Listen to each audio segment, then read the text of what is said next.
Bonsoir à toutes et à tous et bienvenue dans le Club Pantio. Ravi de vous retrouver pour un nouveau numéro. Lendemain de fête, lendemain de régalade gustative. Encore une fois, l'émission vous souhaite de bonnes fêtes. Voilà, de Noël. Si vous le fêtez, vous êtes sans doute déconnecté un peu de l'OGC Nice et de la planète foot. Peut-être qu'il y en a certains d'entre vous qui regardent la CAN et les belles prestations d'Hicham Boudaoui et de Ali Abdi, entre autres. Nouveau coup de théâtre, j'ai envie de dire, messieurs, dans le l'OGC Nice Circus 2025-2026, puisque après le départ de Fabrice Boquet il y a maintenant une grosse semaine, c'est au tour de Francaise de quitter le navire. Voilà, rupture d'un commun accord d'après l'équipe pour le coach de l'OGC Nice quitte le club après un an et demi à la tête du club. Ça parle abondamment de Claude Puel et d'un Julien Sablé qui viendrait en tant qu'adjoint. On va en parler également. On va discuter autour de ça. Et dans un second temps, on enchaînera un deuxième enregistrement puisque on était à la base censé parler de Mercato. Ça arrivera quand même, hein. Voilà, ils ont été très, on va dire, scrupuleux puisqu'il y a eu des adaptations de dernière minute par rapport à la venue de Claude Puel et à la disparition, semblerait-il, définitif de ce 3-4-3 qui va, je pense, ravir certains dans l'émission. J'ai le plaisir déjà d'accueillir Vincent qui est avec nous ce soir. Salut Vincent, comment vas-tu? Bah, écoute, ça va bien. Il y a de quoi dire. Il y a de quoi dire sur notre club. Donc, écoute, on va discuter de tout ça et puis on va se projeter et on va voir la suite, ce que nous réserve la fin de saison. Sacrée saison, hein. Sacrée saison, je pense qu'en termes de rebondissement, elle est unique en son genre. Anto, il est là, fier, il est souriant. Et la take du départ de Francaise, souvenez-vous, est passée. Alors le maintien à la 31e journée au Vélodrome, on verra. Mais en tout cas, déjà, on peut dire que t'es plutôt pas mal, Anto. Comment ça va? Bah écoute, au top, très heureux du départ de Francaise. Bon, je sais que ça a fait pas mal parler, j'ai beaucoup échangé sur Twitter, alors que des fois je parle pas pendant des mois, mais là j'ai beaucoup parlé de ça. Donc ça fait très plaisir. Moi je suis très content de quitter Francaise. On verra si c'est pour mieux. On va en parler dans cette émission et puis dans la mission Mercato aussi, donc ça va être l'occasion. Puis attends, j'ai un duplex. Je suis venu avec mes collègues, en fait, regarde, ils sont tous très heureux que Francaise soit parti. Voilà, c'est la fête ici en tout cas. Oh, le... Ah, c'est vrai, je prépare un petit Ah, truc. il y a, il y a- il y a un step-up assez Ah, clair, hein, en termes c'est le budget. de... C'est le Ouais, budget du ouais, club c'est le français. budget, c'est le budget, c'est la YouTube monnaie. Euh, Messieurs, déjà, bon, on va parler bien sûr de Francaise et de ce départ. Vincent, on regarde des événements récents du fait que il est proposé d'être le fusible. Il y a déjà quelques semaines, qu'il y ait eu ce volte-face aussi, quelques jours après les événements, après Lorient. Ça paraissait difficile en fait de l'imaginer continuer, mais malgré tout, on aurait pu très bien se dire que c'est une base, ça aurait pu être une base de ce renouveau sous Cohen et Jean-Pierre River. Comment est-ce que toi tu accueilles cette nouvelle? Est-ce que tu en es surpris? Est-ce que t'es dans quel état d'esprit finalement là? Je suis pas surpris parce que, en fait, pour moi, c'est une suite logique. Il a perdu un peu son vestiaire depuis le début de saison, avec plusieurs joueurs.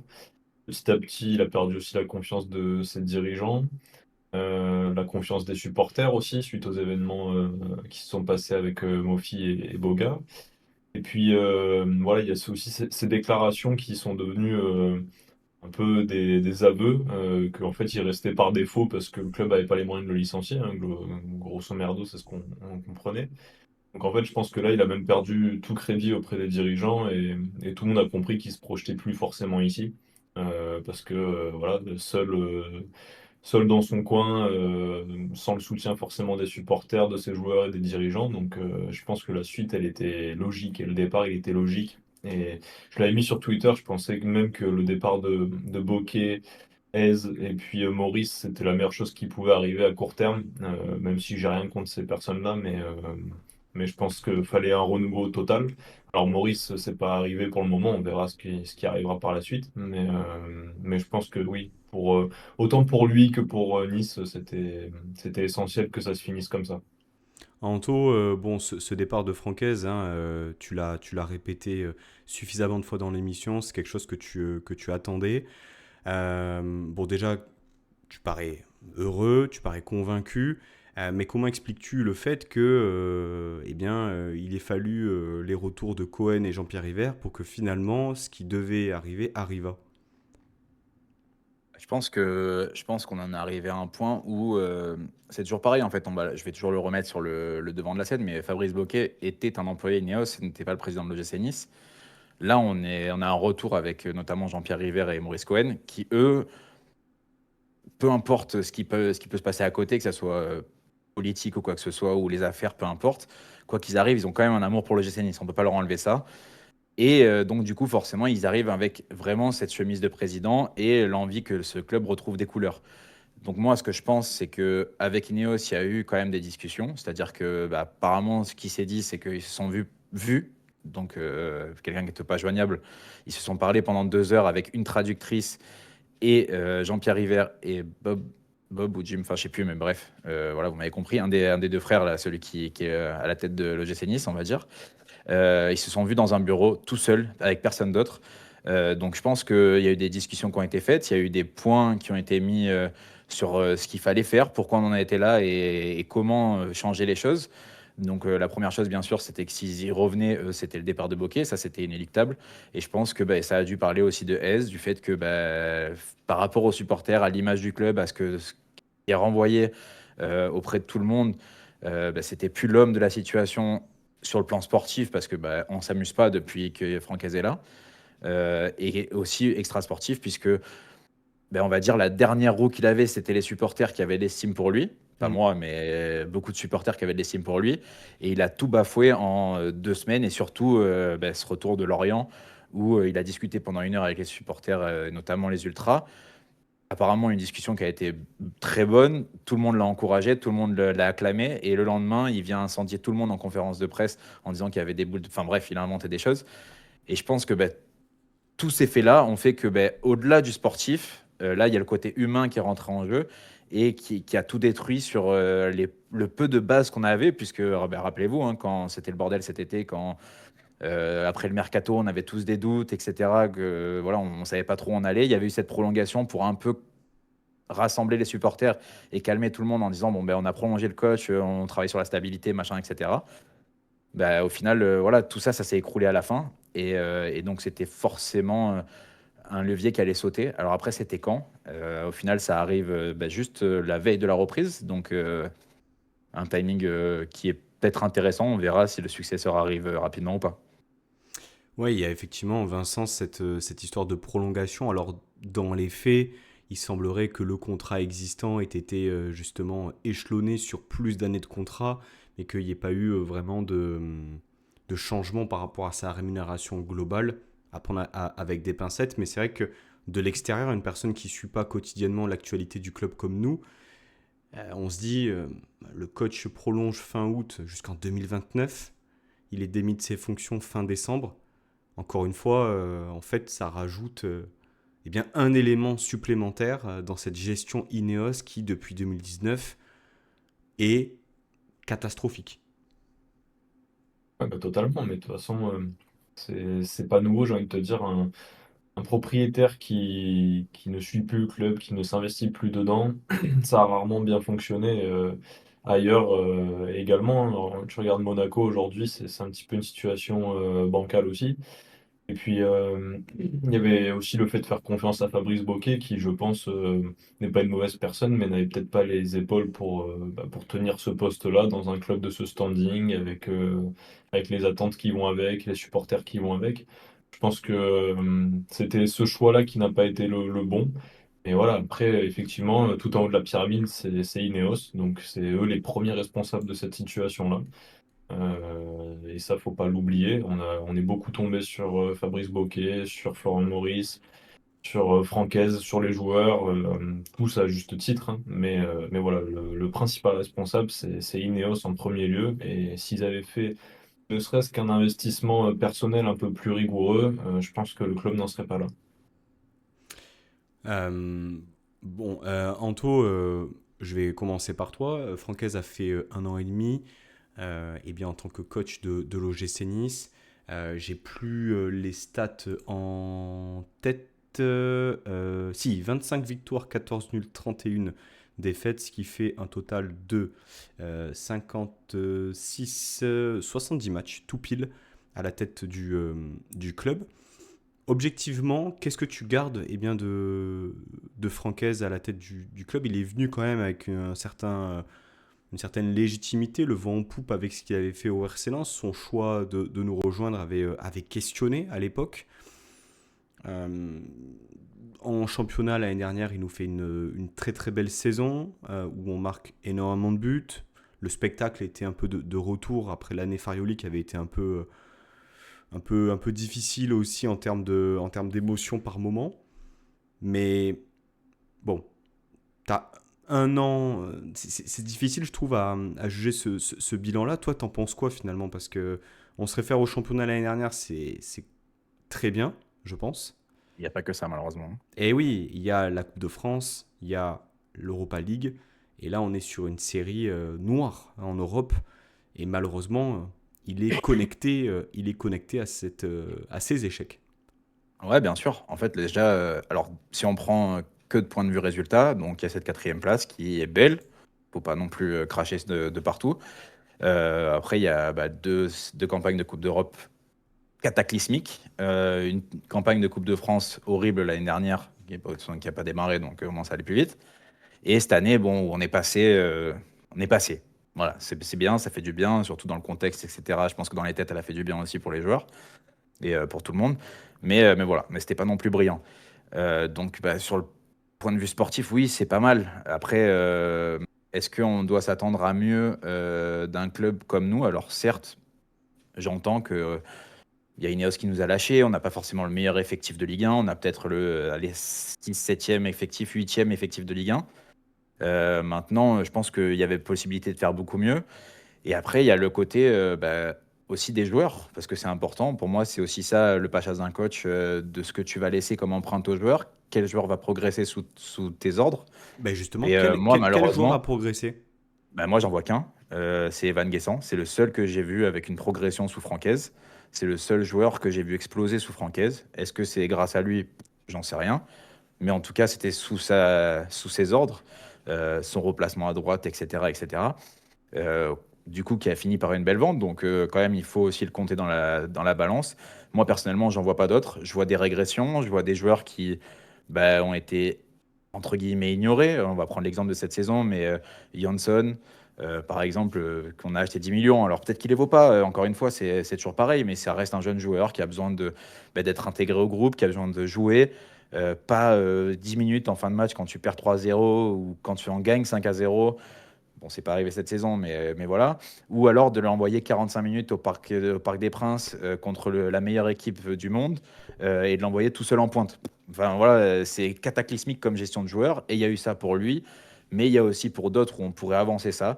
Des placements douteux de certains joueurs, des mises en situation difficiles pour d'autres. Un Thiago Gouveia qui arrive du Portugal, qu'on fait jouer piston à gauche. Alors là, il y a tout qui est fait pour que déjà, le joueur qui a besoin de s'adapter un petit peu, il est mis dans des conditions exécrables.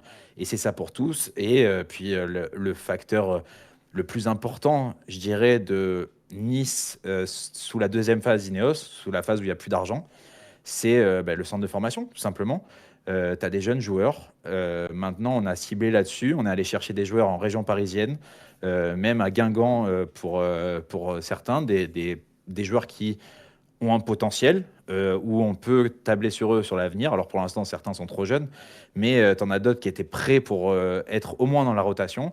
Ils n'ont pas eu une minute. Il a fallu attendre Saint-Etienne, 54 blessés et un Tour de Coupe de France où tout le monde s'en foutait un peu parce que c'était pas du tout les priorités, même si c'est bien d'être passé. Mais dans l'idée, dans ce qui se passait au club, voilà, c'était pas le plus important. Il a fallu attendre ça pour avoir deux, trois jeunes qui ont joué.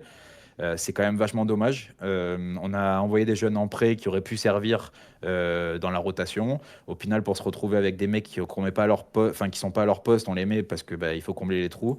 Et puis au niveau du système de jeu, il n'y a eu aucune adaptation des joueurs qu'il avait en présence, ce qui est très important, même si je comprends qu'il a son système qui a marché à Lens, qui a très bien marché à Lens. Voilà. Mais il a eu des tenants et des aboutissants à Lens. Il y a la montée sous Covid où tu as un peu de réussite. Ben derrière, il y a la ferveur lensoise, etc., qui a peut-être mis de l'énergie à tout un groupe et des joueurs qui ont surperformé aussi de son côté à Lens, ben, qu'il n'a pas retrouvé à Nice parce que ben, c'est pas le même contexte, c'est pas aussi facile. Et puis le dernier point qui est sans doute le plus catastrophique, c'est qu'il a bafoué une institution qui vacillait déjà, mais il l'a complètement balayé en soutenant Jonathan Klaus, qui a fait des choses qu'on ne permettrait pas dans énormément de clubs dans le monde. Et ben, lui, il s'est retrouvé là. Et je pense qu'il y a des joueurs, quand tu vois Jonathan Klaus qui est capable de faire ça et qui continue à être titulaire, et à qui on donne le brassard de capitaine, ben, je pense que c'est pas bon pour investir. C'est pas bon pour des jeunes joueurs aussi, l'image que tu renvoies. Et tout ça fait que ben, pour moi, le bilan, il est très mauvais de Francaise, même s'il y a cette quatrième place, même s'il y a Evan Guessant avec 40 millions à la clé. Bah pour moi, si je devais le noter sur 10, par exemple, tu vois, ça serait 2 sur 10. Oh, bah, le, Ah non, mais le raisonnement était, était très complet. La en note, même temps, je te trouve dur. Que tu mets pas la moyenne, d'accord, mais 2 sur 10, c'est rude, Anto. quand je te dis, le seul point positif, c'est qu'on est fini quatrième.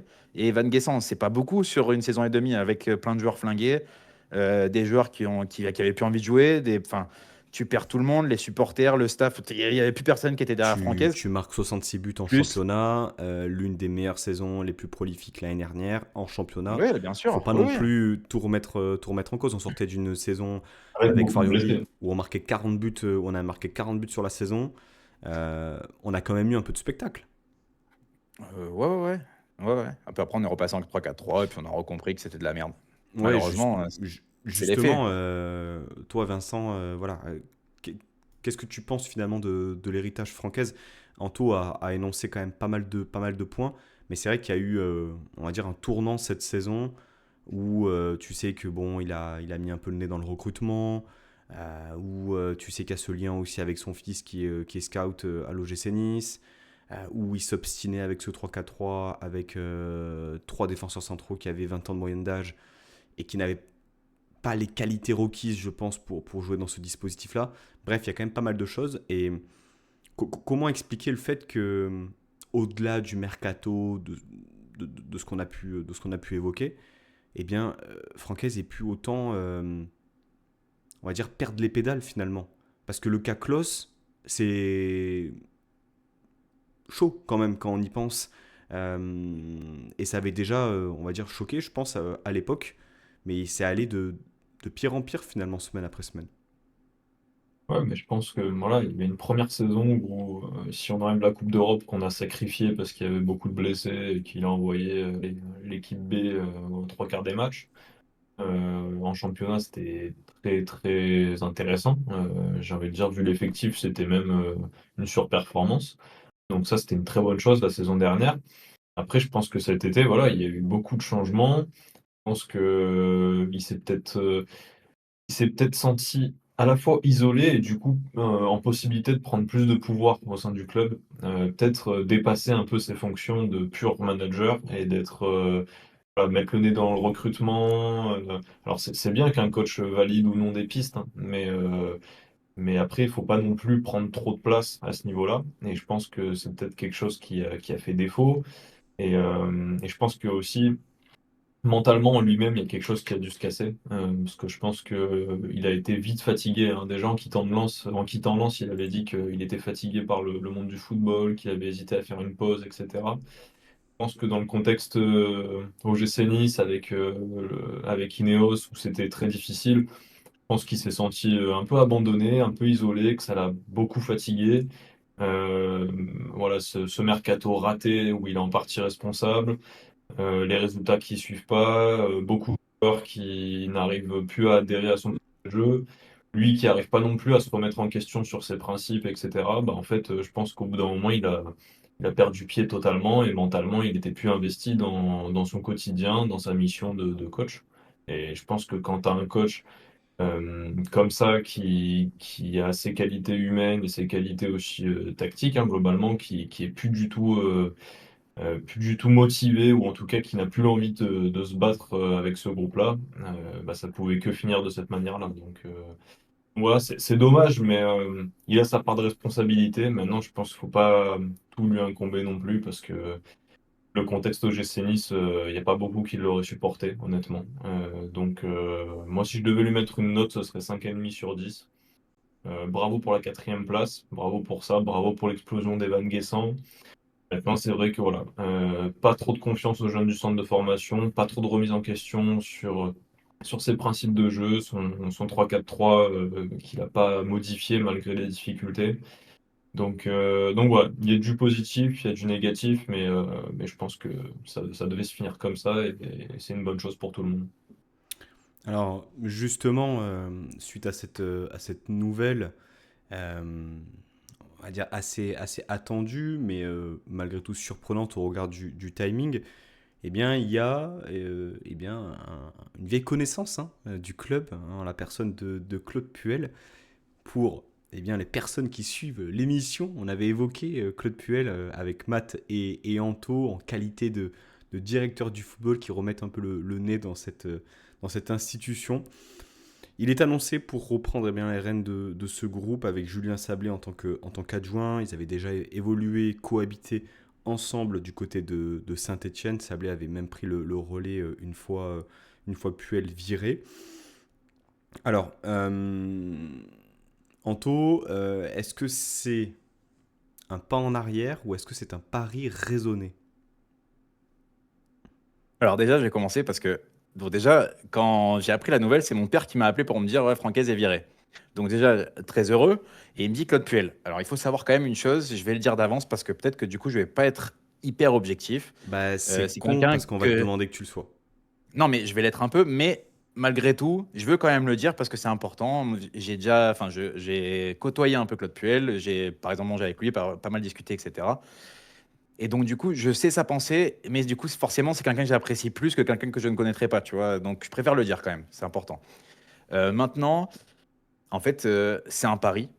Il faut pas non plus se leurrer. Malgré tout, bah, que ce soit toi, Matt, ou moi, on en a parlé, on aimait bien l'idée que ça soit qu'il y ait un retour de Claude Puel. On avait parlé aussi de ce cas. Alors, je sais pas si c'était en off ou en émission, je ne me rappelle plus parce que vu qu'on parle pas mal, on avait évoqué ce cas où il venait pour sauver Nice jusqu'à la fin de la saison et qu'après il devenait directeur du football, peut-être en ramenant, admettons, si vraiment tu veux faire du pur OGC Nice, on va dire, ou ancien Bonne-Mère et par exemple Digard, de reprendre le combo du Havre et le mettre sous ses ordres aussi. Voilà. On verra. Après, maintenant, l'avantage qu'on a, c'est que pour le coup, ben, on a tout à bâtir. Parce que là, il y a tout qui est détruit dans ce club. Et puis, c'est un coach bâtisseur, donc ça, on peut pas lui enlever. Ça a toujours marché comme ça. C'est comme ça que Lille a gagné un titre. On pourra me dire ce qu'on veut sur Garcia, etc. Il est arrivé après Puel. Il a récupéré le travail de Puel et peut-être qu'il l'a bonifié sur une saison, mais voilà, après, ça serait un petit peu, entre guillemets, casser la gueule. Un peu comme Favre Non. avec lui à Nice finalement. Exactement, Favre, il récupère un OGC Nice qui est extraordinaire, en plus de là où ça partait jusqu'à où il est arrivé. Parce que bon, on se rappelle aussi, quand il récupère le club, il y avait eu 7 défaites d'affilée. On a battu le record cette année avec OES, mais en tout cas, il y avait eu 7 défaites d'affilée. JPR avait dit on fait confiance, on continue. Au final, ça avait porté ses fruits. Mais en tout cas, c'est quelqu'un qui donne de la place aux jeunes. Et surtout, c'est quelqu'un avec qui j'ai parlé. Je trouve qu'il y a. Alors, on verra, hein, peut-être que ses méthodes auront évolué parce que bah, je pense que vous y reviendrez aussi. Mais ça fait un petit moment qu'il est plus dans le foot. Ses dernières expériences, c'était pas top top. Mais en tout cas, c'est quelqu'un qui travaille à la méritocratie. Et ça, c'est le plus important.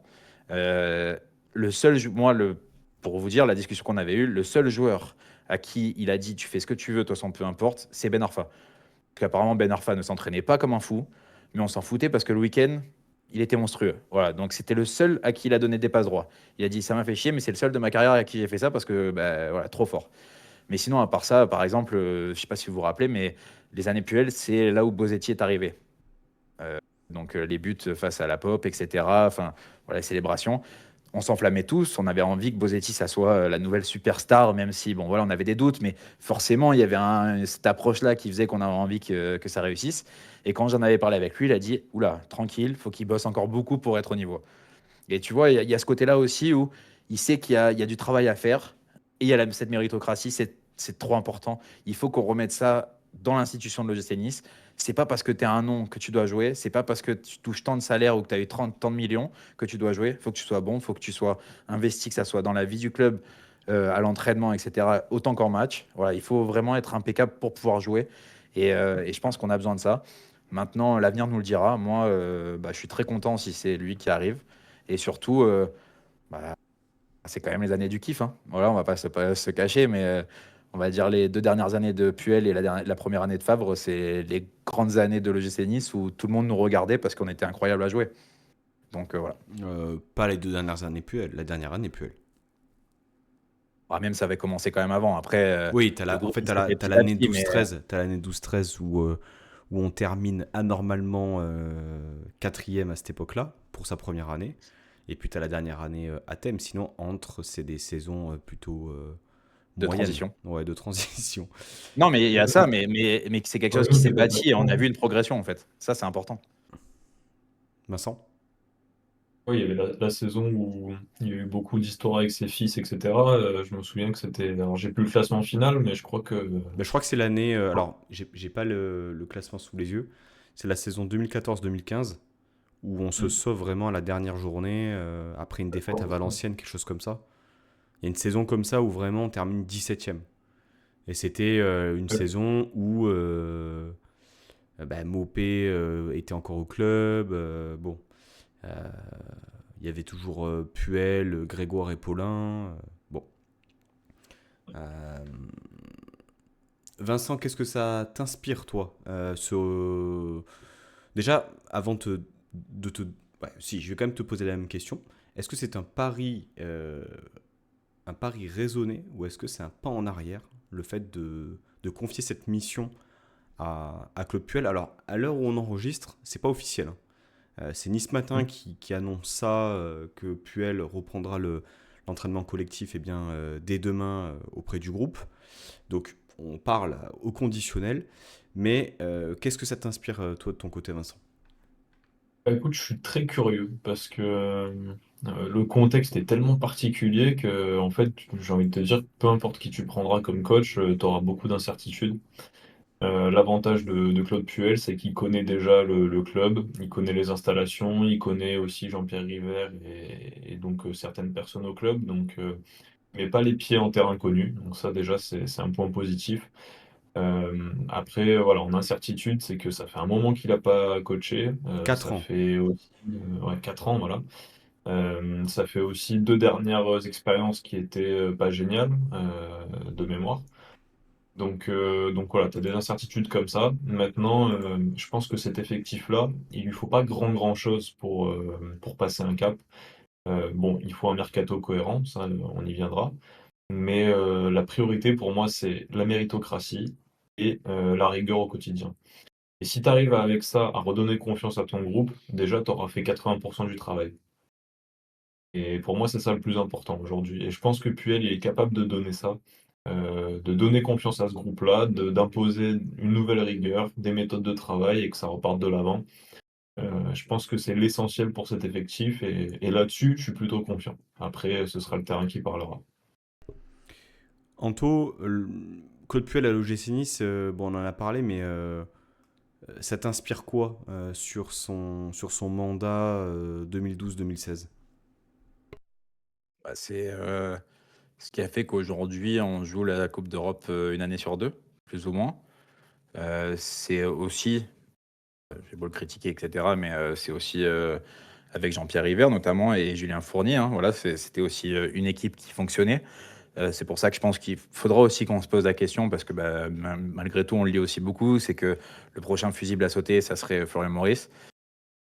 Moi, j'aimerais bien, de toute façon, quoi qu'il arrive, je pense qu'il ne partira pas maintenant. Florian Maurice, c'est pas une période où tu fais partir un directeur sportif en théorie. Voilà, mais bon, on verra ce qui va se passer.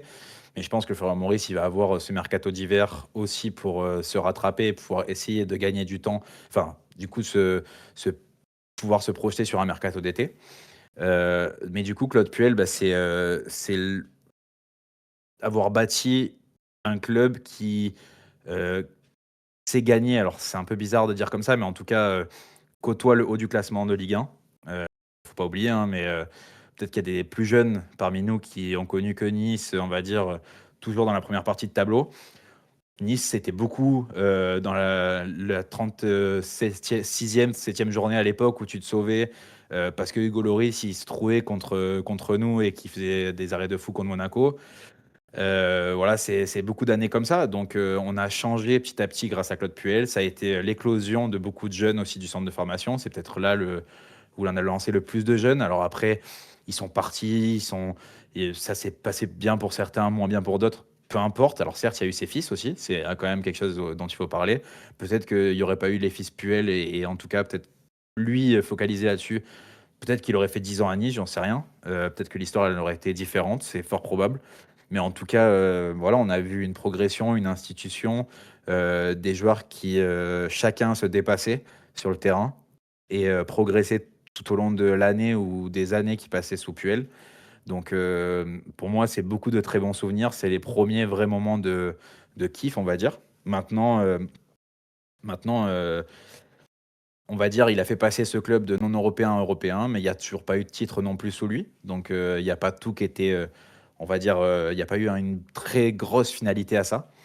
Mais voilà, en tout cas, pour moi, c'est un super souvenir et c'est bah, des gros espoirs aussi que je mets en lui parce que je me dis que ça peut marcher, même s'il n'est que coach pendant 5 6 mois, quoi. Voilà, je me dis que s'il revient aujourd'hui, c'est pour être là quand même sur un peu le long terme. Et peut-être qu'il a passé l'âge d'être coach et il aspire aussi à autre chose. C'est possible. Et donc, même si après il rentre dans le staff, plus ou moins, ou directeur du football, peu importe, mais en tout cas, je pense que c'est quelqu'un qui peut nous apporter beaucoup. Et donc, ouais, forcément, des très bons souvenirs et très content que si Claudio y revient. Vincent, ça t'inspire quoi, toi, de ton côté Et est-ce qu'il n'y aurait pas aussi une dissonance entre le fait qu'il ait ce profil un peu de bâtisseur, voilà, autant à Lille, même à Lyon, avec le centre de formation qu'on connaît, qu'à Nice, alors le contexte n'était pas le même aussi, euh, dans un contexte, alors très étrange, tu l'as dit toi-même, mais également, eh bien, sur une mission de 6 mois, finalement. Alors, peut-être qu'il aura des garanties sur une extension de contrat en cas de résultat positif. Mais est-ce que pour toi, finalement, c'est le bon profil d'entraîneur dans le contexte actuel? Ouais, je pense que oui, parce il a quand même la capacité, c'est pas seulement un bâtisseur, hein, je pense qu'il a la capacité aussi de redonner confiance à son groupe, et ça c'est la priorité.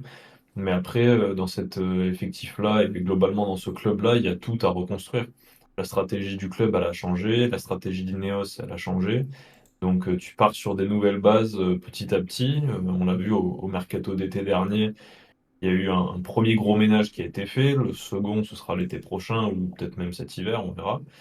Mais du coup, il y a un club où il y a tout à bâtir avec des moyens pour le moment limités. Donc moi, je pense il peut venir avec cet objectif-là déjà pour 6 mois de stabiliser le club et d'assurer le maintien en premier lieu, hein, mais ensuite de le stabiliser. Et pourquoi pas la saison prochaine de partir sur quelque chose de nouveau avec de jeunes joueurs, un effectif un peu rééquilibré, harmonisé, on va dire. Et je pense que là-dessus, bah voilà, il peut tout construire, un peu comme quand il est arrivé à l'époque à Nice, où il y avait tout à faire. Bah là, il y a tout à refaire. Donc je pense il peut coller, il peut être capable de mener cette mission. Retour de Maurice Cohen et de Jean-Pierre River, retour de Claude Puel. Anto, ça fait un peu réchauffer, non, de l'extérieur. En fait, on essaye de retrouver en fait une recette qui a fonctionné. Est-ce que c'est pas aussi un manque d'idées? Ouais, mais est-ce qu'on a le choix? En fait, c'est ça la question qu'on doit se poser, tu vois. C'est qu'aujourd'hui, je pense que ça allait si mal que Jean-Pierre River et Maurice Cohen étaient entre guillemets la seule issue, on va dire, je pense, pour en tout cas essayer de recoller un petit peu les morceaux, notamment supporter club, voilà, où c'était complètement brisé. Je pense que le retour des deux a fait que, ben, on l'a vu, alors je sais pas s'ils se sont parlé entre-temps, etc., mais globalement, tout le monde a dit qu'il allait retourner au stade, que le boycott était fini. Donc déjà, c'était un premier pas.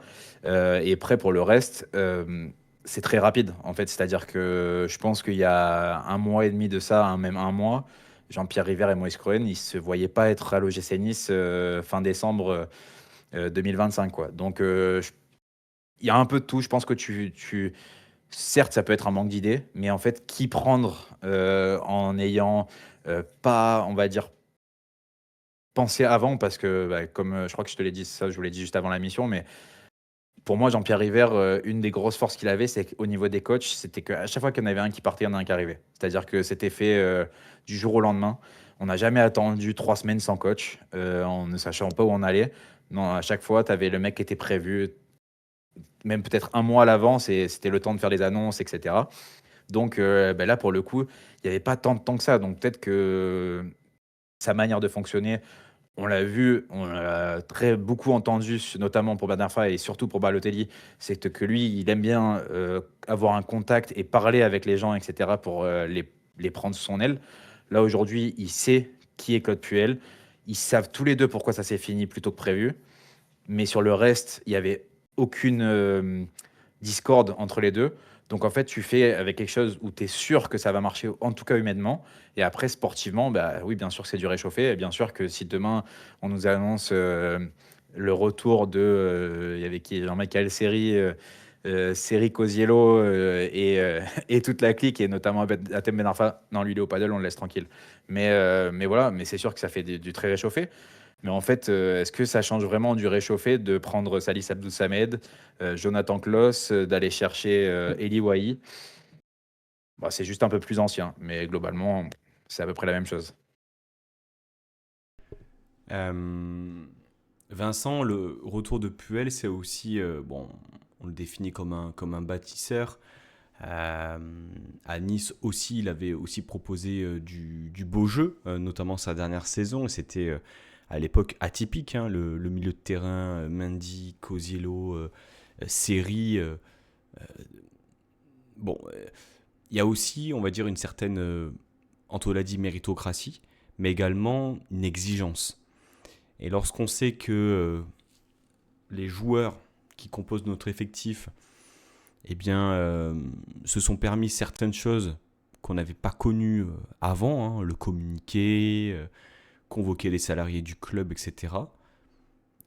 Est-ce que c'est pas aussi là la solution que de remuer un peu la fourmilière pour eh bien peut-être faire passer des messages et eh bien faire le tri parmi les joueurs. Ouais, mais absolument. C'est là que tu vas voir qui est vraiment concerné, qui a envie de se battre pour ce club, ce maillot. Et les joueurs, ils se sont permis ça en début de saison là et jusqu'à maintenant parce qu'ils ont senti qu'ils pouvaient le faire, parce qu'il n'y avait pas de capitaine à bord pour les recadrer, parce qu'il n'y avait personne pour les mettre face à leurs responsabilités, parce qu'il n'y avait pas de méritocratie. Enfin, il y avait un tas de raisons qui expliquaient que chacun pouvait préférer penser à sa poire plutôt que de penser au club. Ouais, aujourd'hui, maintenant, l'organigramme change. Je pense que le mot d'ordre, ça va être la rigueur, ça va être le travail, ça va être le mérite. Et c'est là que tu vas voir bah, vraiment qui veut se mouiller pour ce maillot, quoi. Qui veut y aller, qui veut aller au combat. Et c'est avec ces joueurs-là que tu vas devoir partir. Et les autres, bah écoute, personne n'est irremplaçable. Et tous ceux qui n'ont pas envie de s'inscrire dans ce projet-là, ils pourront partir. Je pense qu'il y aura aucun problème à ce niveau-là. Et je pense pas que Jean-Pierre River, il le retiendra. Donc voilà, mais moi je pense que c'était vraiment la principale chose à faire. Remettre de l'ordre, remettre une hiérarchie, une autorité, et puis le reste, ça viendra. Alors, vous avez un peu parlé des anciennes expériences. Passé de Puel à son départ de Nice. Il a fait une saison du côté de Southampton, 16-17, où il fait 53 matchs, toutes compétitions confondues. Il fait finale de Coupe de la Ligue et 8e place en championnat, ce qui est à l'époque plutôt pas mal. Ensuite, il entraîne Leicester pendant un an et demi, 67 matchs pour 1,33 de moyenne. Et la dernière expérience, c'est à Saint-Étienne, où il est nommé début octobre 2019 et il est démis de ses fonctions en décembre 2021. C'est un homme qui a 64 ans et Anto, en fait, au-delà de la connaissance des infrastructures, du club, etc., on peut quand même légitimement se poser la question de savoir si, en fait, il est toujours adapté au foot actuel, à certaines mentalités aussi. Comment est-ce que tu le vois, toi? Est-ce que c'est quelque chose qui t'inquiète? En fait, j'ai envie de te dire pas trop. Euh, Ça reste comme on l'a dit, hein, mais c'est un pari. Mais bah, tu as des exemples, des contre-exemples. Nous, l'exemple le plus frappant, c'est Lucien Favre. Même si je pense que malheureusement Beaucoup, pour Lucien Favre, beaucoup comparent justement le retour de Puel au retour de Lucien Favre. Alors, le contexte oui, n'était pas du tout le même. Il y avait une absence de directeur sportif lors de cet été-là. Le mercato a été voilà, incohérent au possible. Bref, on va pas revenir sur ce qu'il s'est passé. Mais on peut quand même se non, mais poser la question aussi de... il y a une chose aussi par rapport à Lucien Favre. Alors, je sais pas comment dire pour pas être méchant, parce que je sais pas si je peux pas être méchant en fait. Je pense qu'il n'y a pas le même. Le cerveau n'est pas dans le même état. Sans être méchant, je veux vraiment pas être méchant avec Lucien Favre. Mais je pense que il connaît les joueurs qu'on a en fait. Voilà, c'est-à-dire qu'il connaît les noms et prénoms des joueurs, il sait Tu déjà ce fais qu'ils font allusion à sur le Jean terrain. Lucas? Notamment, c'est triste, hein, mais en fait, je pense que Lucien Favre, il était soit à bout, soit malheureusement la vieillesse un peu plus. Enfin voilà, c'est triste, mais ça joue aussi, quoi. C'est malheureux, mais voilà. Et après, tu as des contre-exemples aussi. Tu prends Claudio Ranieri qui va à droite, à gauche, qui sauve tout le monde, qui joue bien, qui fait des heureux, ça marque des buts, ça défend, ça se bat pour le maillot. Alors que le mec, il a 74 ans, il en a 10 de plus. Donc je pense que voilà, il faudra voir. C'est pareil, on a Eric Roy qui est parti alors certes plus jeune, mais qui est parti du foot pendant 10 ans, qui est revenu et qui a fait des miracles avec Brest. Donc bah, il y a tout et son contraire. Le foot, c'est pas une science exacte non plus. Et c'est ça qui fait la beauté de ce sport. Et c'est là où il va falloir voir si il est encore en capacité d'entraîner. Est-ce qu'il est encore en capacité de faire progresser un groupe, d'établir des choses dans un vestiaire. C'est sûr que c'est un pari, c'est un vrai test pour Claude Puel. C'est sans doute le dernier de sa vie dans le milieu du foot, en tout cas hors télé.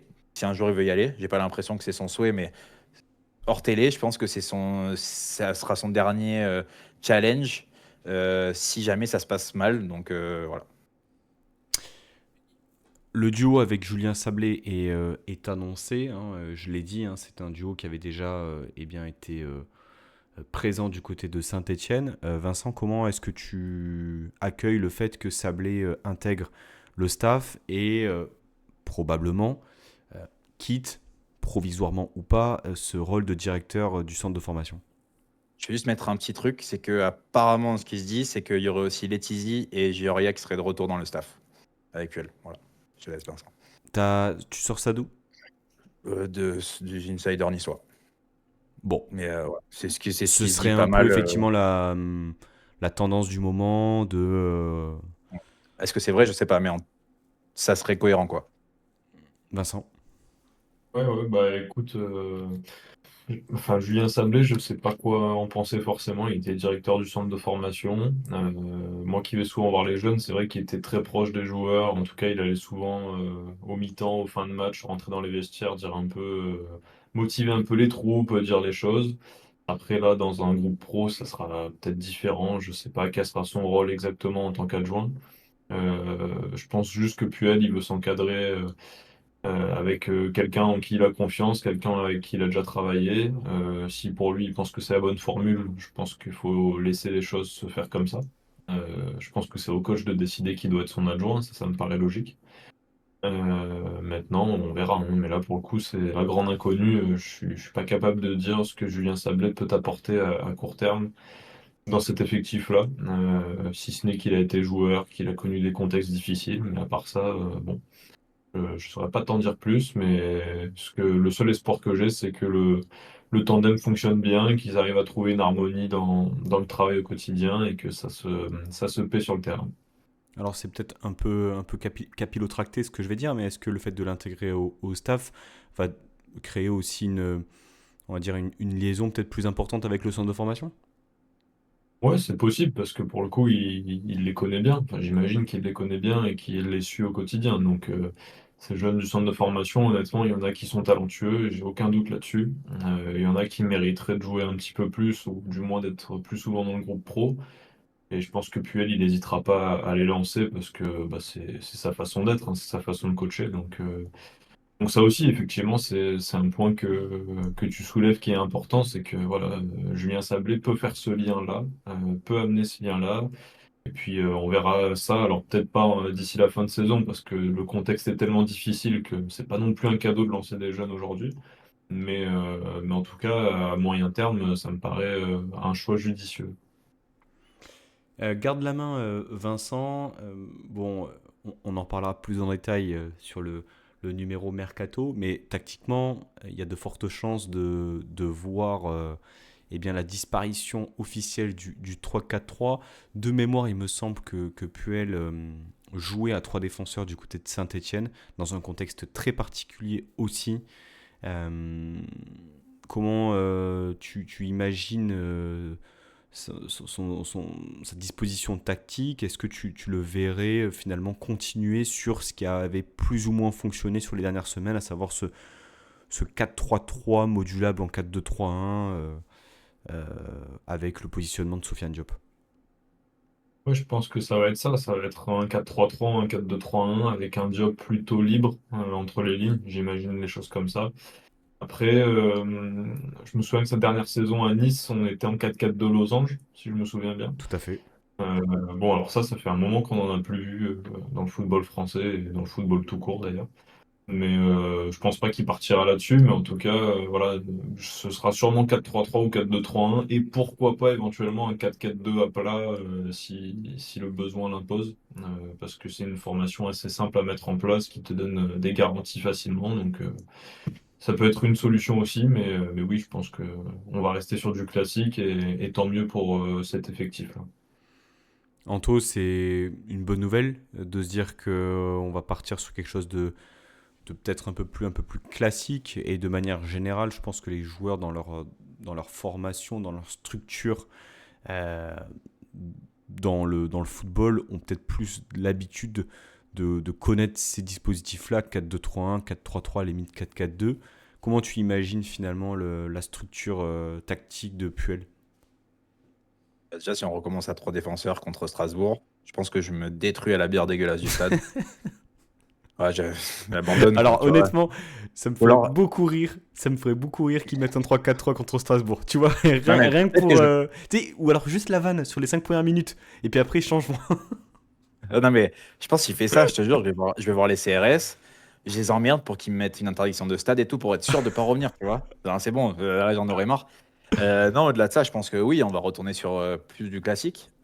Déjà parce que bah, dans le court échantillon d'entraînement qu'on va avoir avant les premiers matchs, il va le falloir. Ça va ramener de la stabilité pour tout le monde et de la connaissance. Il y a très peu de joueurs qui ont joué beaucoup dans la formation avec deux pistons, etc., avant l'OGC Nice. Donc c'était compliqué aussi pour eux de peut-être retrouver leur repère.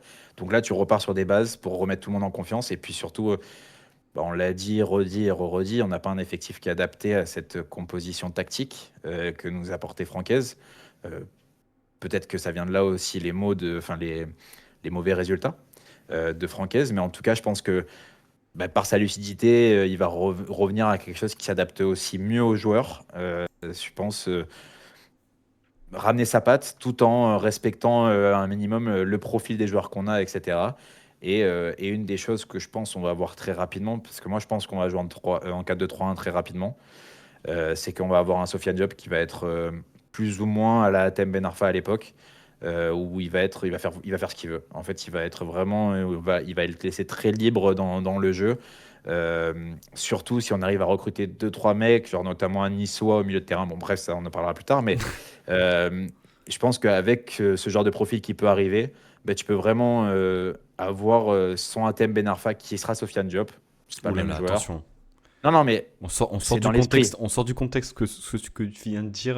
Tu vas Non, non, avoir un non, mais déferlement de haine contre toi, là, Anto. non, non, non, mais c'est purement tactique là de Hmm. comment je parle. Après, ça sera pas le même joueur, hein. Moi, c'est le plus grand joueur que j'ai vu jouer à Nice et même dans le monde entier.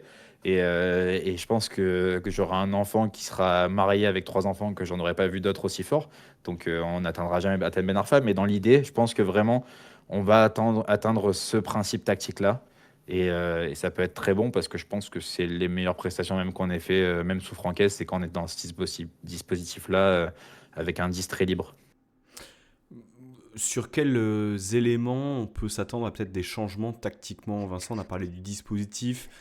Anto parle du rôle de Sofiane Diop.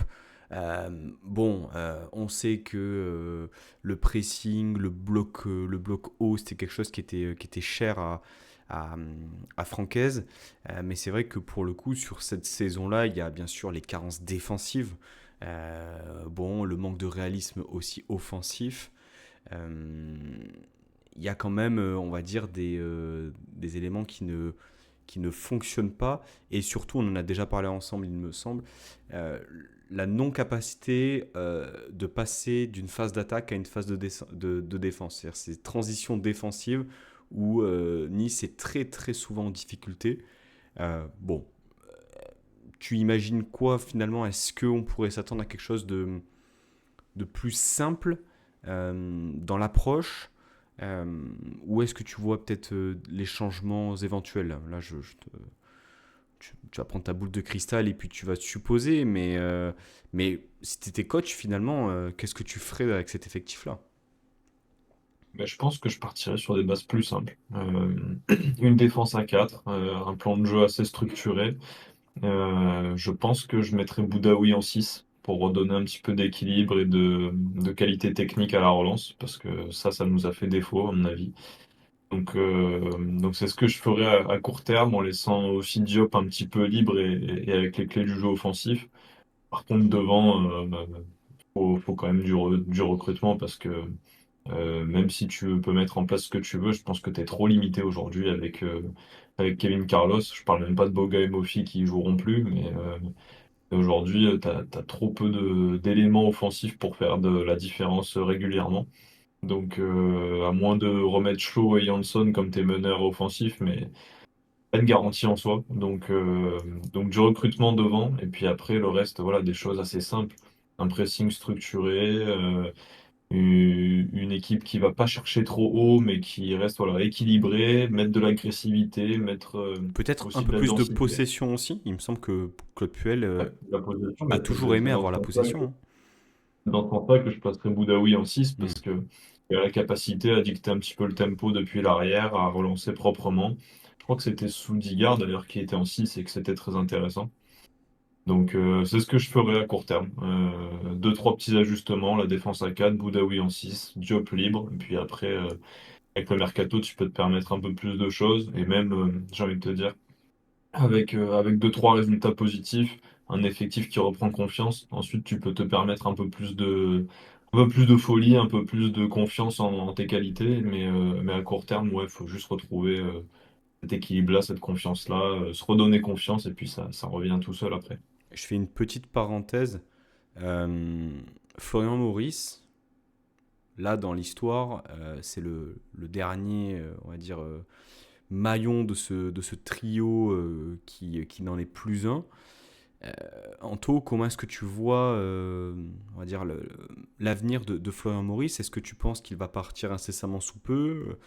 Est-il lié directement à Eze et Bocquet? Bon, il a travaillé à Lyon, il a travaillé avec Claude Puel, les deux hommes se connaissent, on ne sait pas s'ils s'apprécient pour autant. Est-ce que tu imagines un Maurice partant dans les prochaines semaines, comme Bocquet et Eze? Comme je le disais, je pense que ça ne sera pas tout de suite. Si ça doit se faire, ce sera en février. Et qu'on cherchera durant le mois de janvier, février, quelqu'un pour l'été.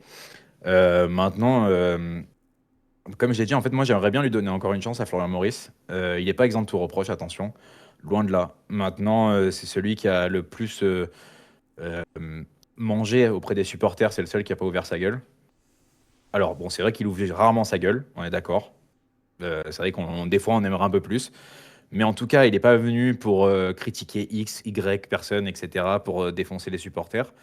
Donc moi, j'ai envie de le laisser une chance. On va dire qu'il va avoir ce mercato et, et peut-être d'autres si jamais il y a une confiance sans euh, les intérêts de Maël Hez, le fils de Francaise, notamment, sans Fabrice Boquet, avec bien sûr Jean-Pierre River, Claude Puel. Mais je pense que ça peut être plus sain comme travail. Maintenant, faudra qu'il nous sorte quelque chose de mieux. Alors, peut-être que ça sera plus facile dans les négociations grâce à Jean-Pierre River, notamment, qui est quand même un habitué des mercatos.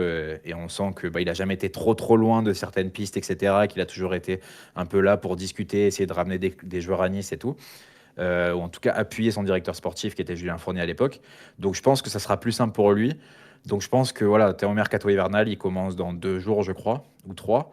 Euh, mais en tout cas, je pense que tu sépares pas de ton directeur sportif parce que sinon, s'il y a du travail qui a été fait, tu sais pas trop où ça va aller.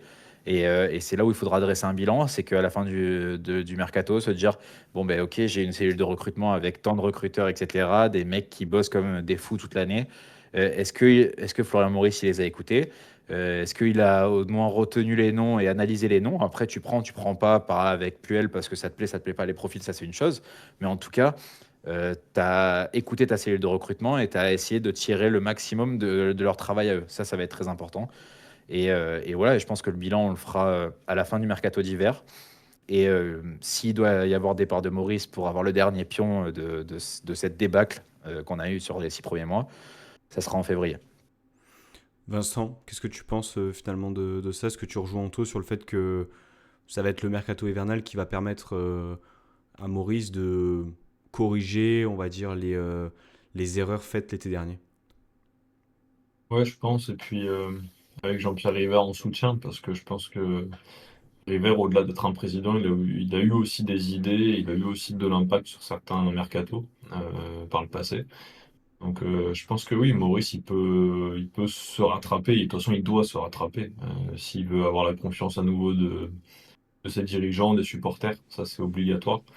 Mais voilà, il va falloir retrouver un fonctionnement normal en période de mercato, à savoir une cellule de recrutement qui travaille, des besoins bien identifiés, et puis voilà, qu'on arrête de faire confiance que aux agents d'un tel ou d'autre, qu'on arrête de fonctionner que par des intermédiaires, qu'on arrête de faire confiance à une ou deux personnes maximum et de ne pas prendre en compte la cellule de recrutement. Voilà, qu'on retrouve un fonctionnement sain en fait dans le recrutement globalement, c'est pas plus compliqué que ça.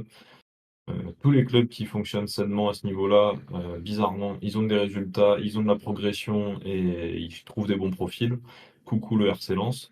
Et puis voilà, si tu as ça, je pense que Maurice, il pourra avoir une équipe compétitive sur la seconde partie de saison, se sauver, et puis la saison prochaine repartir avec encore un gros chantier qui arrive, mais aussi des bases peut-être intéressantes sur lesquelles construire.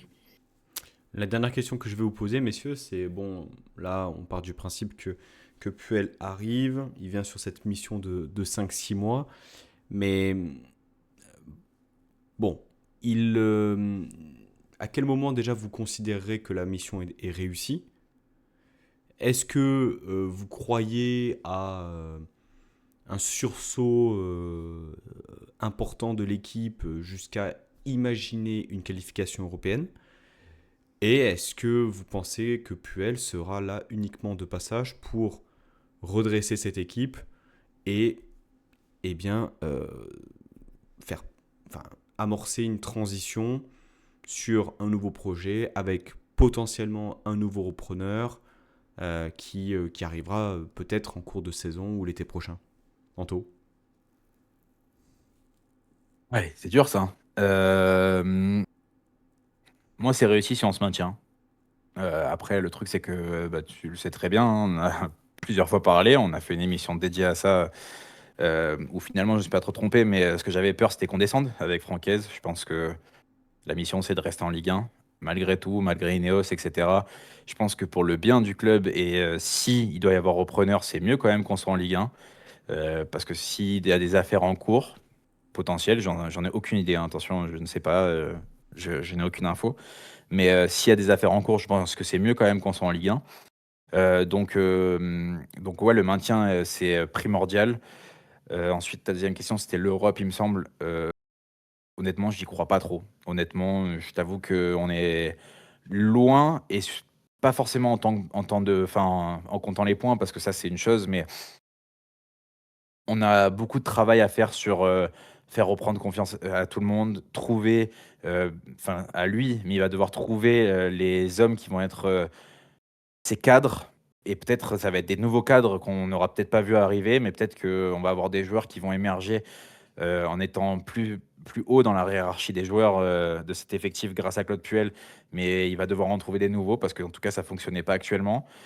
Donc, il y a tout ça qui va devoir être remis en place. Il va, comme on en parlait, justement, de peut-être aller presser moins haut pour retrouver des bases plus saines, plus tranquilles, et puis après travailler sur peut-être un peu plus d'ambition, on va dire que ce soit dans récupérer le ballon dans le jeu, etc. Donc tout ça, ça peut prendre un peu de temps. Donc on a du retard sur des clubs comme Lens, Lille, encore Rennes, Lyon, etc., etc. Donc je pense que l'Europe, ça va être un petit peu tendu. Après, on n'est pas à l'abri d'une Paulo Fonseca de l'année dernière, et que finalement, ça roule très vite et très fort, et qu'au final, on finit sans trombe.